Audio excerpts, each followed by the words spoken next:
Okay, you guys, if you were here last time, we were interviewing Carlos. He was going to head off to basic training. He was in the Army. Well, he's back now, and now we're going to talk about it, just the experience. So if that sounds interesting, let's hop right into it. So, Carlos, I guess let's start off with this. How long was your basic training? Well, all the training I did in total was 5 months, but basic itself is 9 weeks long. 9 weeks, and then after those 9 weeks, where did you go? I stayed in Fort Sill. And where's that at? Oklahoma. Oklahoma's a terrible state. Lawton, Oklahoma is the most boring place on earth. It's nothing but flat. It's so depressing. Just uninteresting. It's like you look outside your window and you're just like, damn, and you just close your window. You're like, there's nothing to see. But that was 7 weeks long. When you first got there, what was the first thing they did to you? Right when you walked in.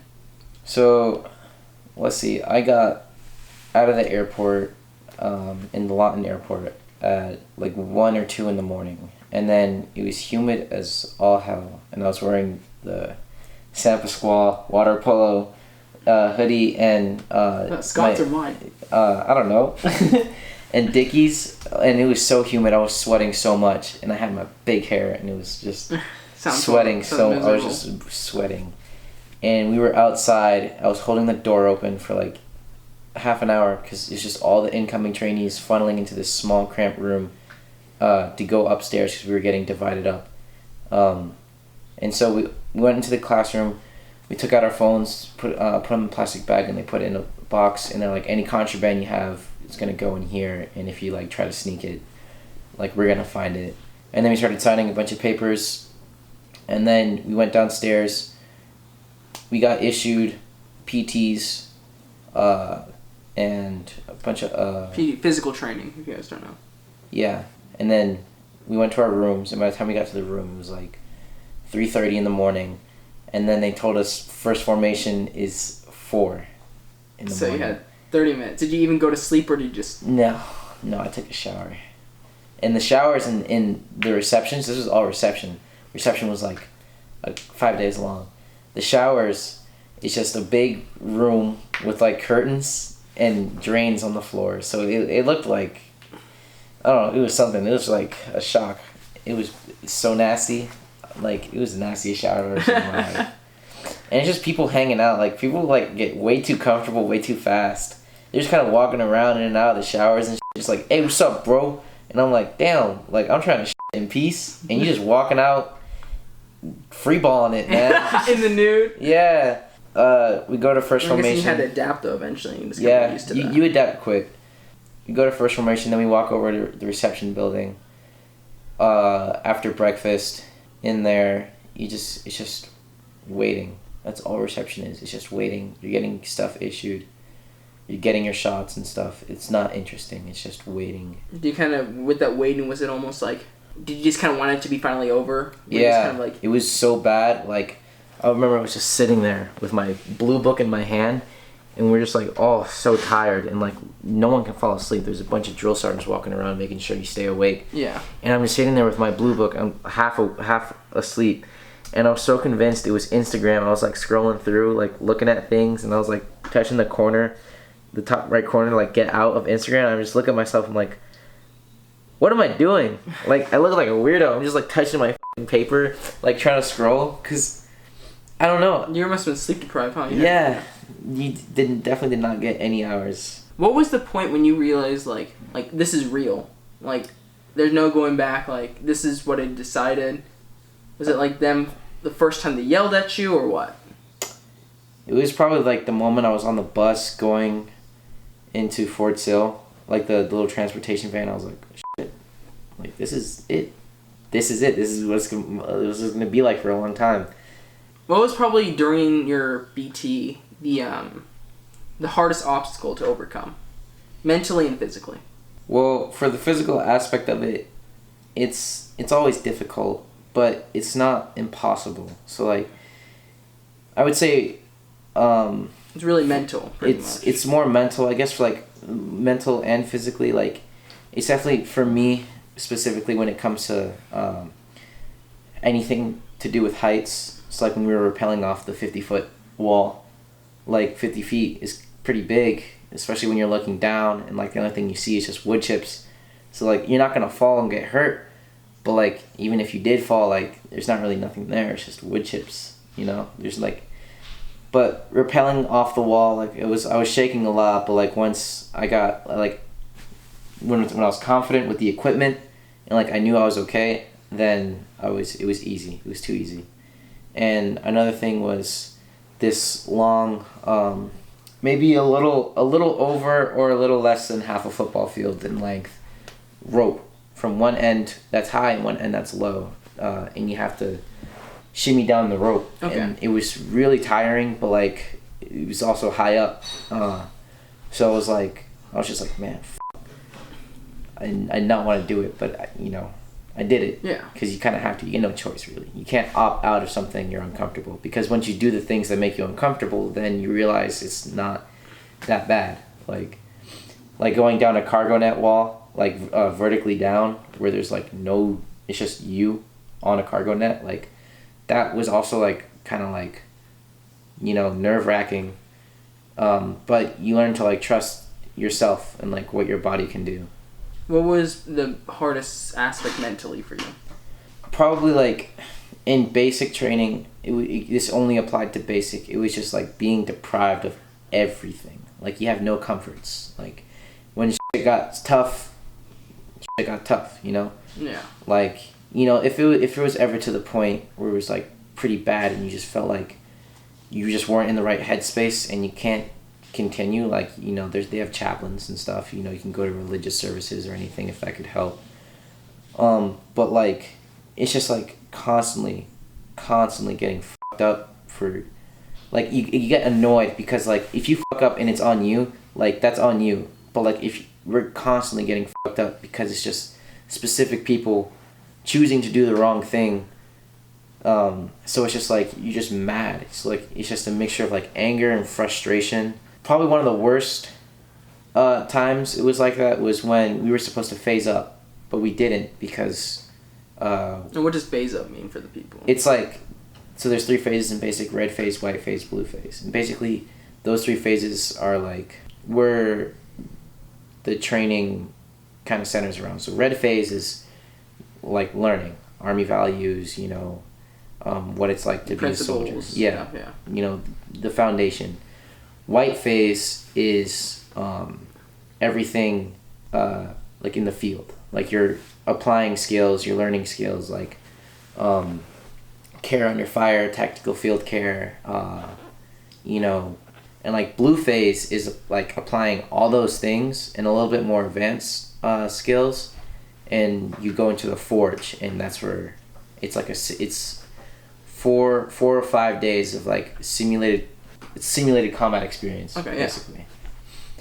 So we didn't phase up because each phase gives you a certain amount of privileges. Like when you phase up, you get to use your phone and call your family for an hour, and that's what everyone wants to do. Because writing letters is tiresome, and I wrote some letters and I didn't get any until like the very end because it just takes a long time. Yeah. For letters to get through. Because don't they have to read them through? No, they don't read them. It's just like there's so much mail that comes through. Yeah. Because it's like it goes through one place and then they distribute it through the batteries, and in those batteries they distribute it. No, it's to the battalions and distribute it to the batteries. And so we didn't get those privileges. We didn't phase up. So we still got treated like shit pretty much. And they come into our barracks. And the barracks is a big room. There's about 63 people in there. And we get put in the front inning rest, and they just smoke the shit out of us for like 25 minutes. And then one of the drill sergeants, while we were in Drill Sergeant Austin, we were in the front inning rest, right? He's holding a sandbag in his hand. And he has a knife, and he cuts the sandbag open, he dumps that shit all over the floor. And then we get up, and they tell us to open our camel packs, which is just like water source on your back. Yeah, camelback. Yeah. We unscrew it and we dump it on the floor. And he gave us 2 minutes to clean it.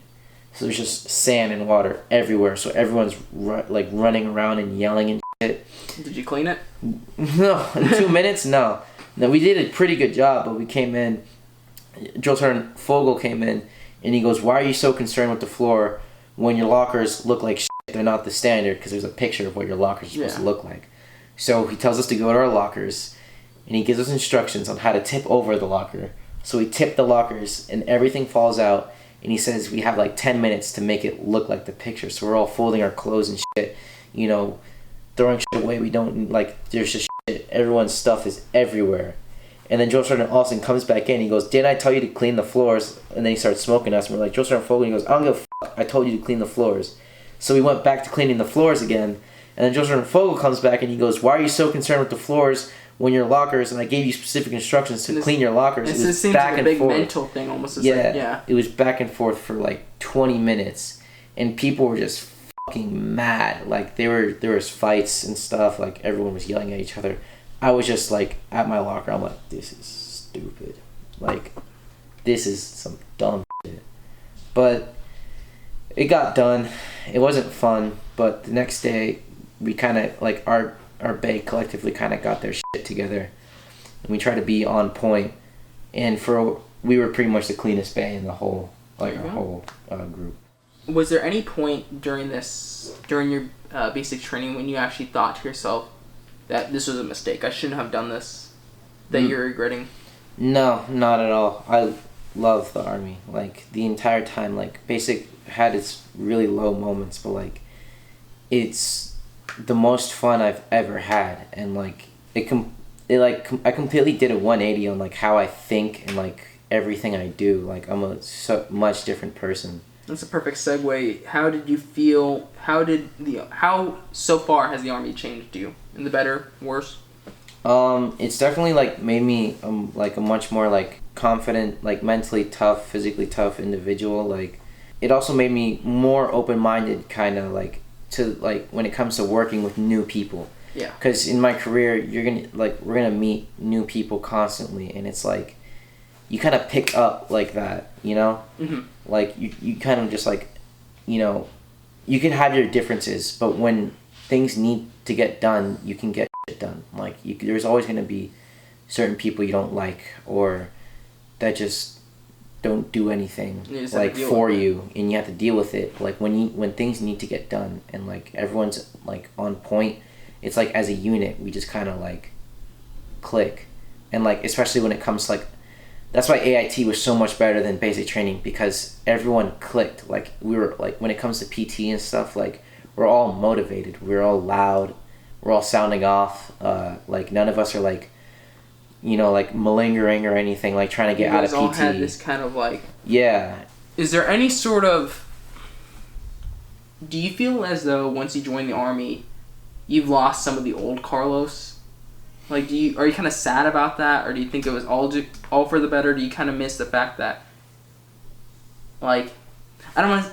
It's like you were less serious back then. You know what I'm saying? Yeah. I think about that question a lot. Actually, I'm just kind of like, I changed, but I don't know. Like, it's kind of hard. Like, if you put myself in front of me, like before the Army, I wouldn't recognize that person. I don't even know if I would like that person, to be honest, because like. I don't know. I'll say this. When we were talking last time, you were talking, about your family and family issues with your mom. Do you feel that would you still agree with what you had to say back then, or do you think that maybe you've grown up and matured more? Yeah, you kind of learn to, like, realize growing up, or I don't know, it's just a mindset where you kind of, like, think things are not as big or serious as you think they are, or like you kind of realize like how much bigger things are compared to yourself, like I'm doing things like way bigger than me, like a level of professionalism I've never thought I'd reach, because I didn't have that mindset of like this is bigger than me. Like there is no, like, no matter what I do, say, it won't matter. Like, it doesn't, I'm not going to change anything just because of the situation itself, So, like, I kind of, like, take that idea and I apply it on a smaller level. Like things that have nothing to do with me, things I don't need to be involved in, or things I don't need to say, I just don't. Because there's no point in saying things. There's no point in doing anything that won't apply to you, like when people like on a bare like a small level like snitching or whatever, like if it doesn't apply to you, there's no point in involving yourself in the situation. I guess what I'm trying to say is it's like it doesn't matter, you know. Yeah. Like, whatever happens, but like it's not like you can't take small moments and make that your whole life. It's like now you clearly see that there is a bigger picture. Yeah. And back then it's like you're focusing on these it's like little, tunnel vision. It's almost like you're focusing on these little petty things. Yeah. That at the end of the day it's like you realize it didn't matter. There's no point in that. Have you talked to your parents since? Yeah, I FaceTime my mom. I call my mom. I text my little sister. I made a Facebook just so I can talk to the rest of my family and they can like see pictures of me and stuff. Yeah. And because I'm gonna be gone. I'm gonna leave for 2 years in Korea, so I didn't really have like a solid way of communicating, and I'm pretty much gonna have a dead phone in Korea. I can't really call or text people without paying an absurd amount of money. Yeah. So, you know, Facebook Messenger and Snapchat's all I got, and not all my family uses like Snapchat or Instagram. So, but they're all on Facebook. Yeah. So there you go. Made a Facebook account for them. Really. Looking back, would you have changed anything, or are you okay with the path that you're on right now? It's not that I don't like my MOS, but I definitely feel like I could do more. So I probably would, because I'm going to reclass after this contract. But I definitely probably would have joined a different, like I probably would have signed up for a different MOS or taken advantage of something with an airborne contract in it.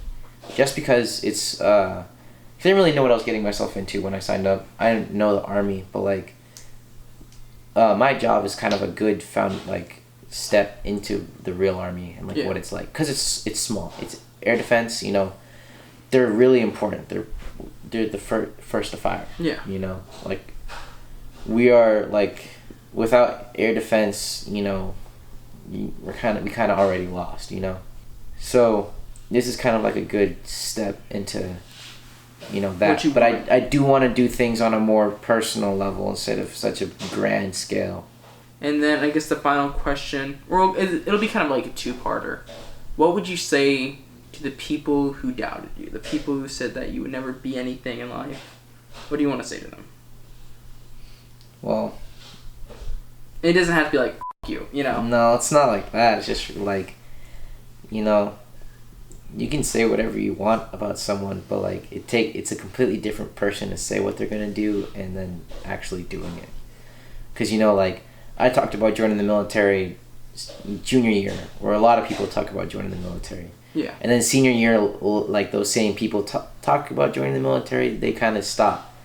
And this, you know, it's almost like they want a title. It's it gets smaller and smaller, and then there's that handful of people that actually join. Because it's only 1% of us in the U.S. population that's even in the military. It's 1% of the 300 million of us that are there. I won't ever put anyone down on like what they do, but it's like, you know, just prove me wrong, you know? Like, I don't have to prove you wrong. Prove me wrong. And then finally, what would you tell a younger Carlos who's in high school, doesn't quite know what he wants to do, drawing doodles in their notebook? What would you tell a younger Carlos with what you know now? Probably to learn just the importance of loving yourself.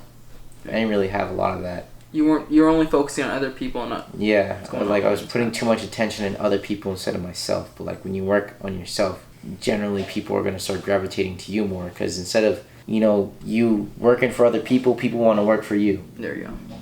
That's how I see it. Perfect. You guys, my boy, he did it. If you haven't seen the first interview, I probably should have said this at the beginning, but check it out. It really is a good one. You can see. I want you to take off the hat real quick. I just want to show. This is good too. Look at that. That is awesome.